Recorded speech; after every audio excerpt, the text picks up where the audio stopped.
just want to say two things tonight. The first is that Queen's College has really made me the person that I am. And, you know, when I reflect on it, we've had incredible teachers, one of whom is Joseph, who I haven't seen since I was like 12. I was the worst student she's ever had as a violin student, I'm sure. But, you know, the best teacher I ever had was the late Pat Fredericks. And thinking about it tonight, he taught A-level English. And he taught us the most incredible books. Trotz, William Golding, you know, the Wife of Bath, Shakespeare. These books were all about sex. When I think, or at least he only ever taught us about the most titillating parts of these books.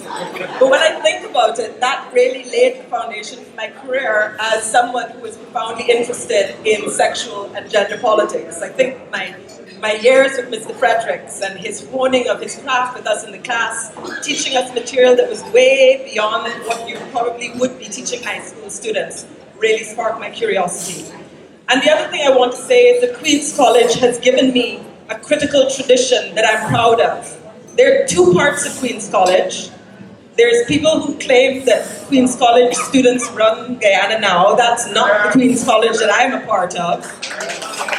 So there's two traditions at Queen's College. There's a tradition that reproduces the status quo. So let us remember that even though 40 years ago, girls entered Queen's College for the first time, there were many schools that were not elite schools. And I thank my table mate there, Mr. Darwin Winter, who went to Christchurch, which was co-ed before Queen's College and the elite schools became co-ed.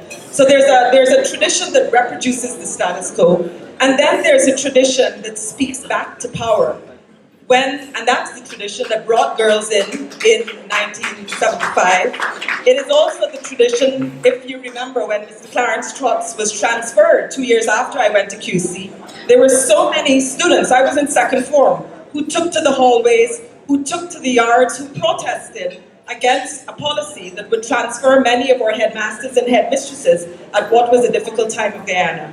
I want to say that because I think today Guyana is at a crossroads. I'm very excited to be here. I'm even more excited to be headed to Guyana in a few weeks for a historic election. I think the country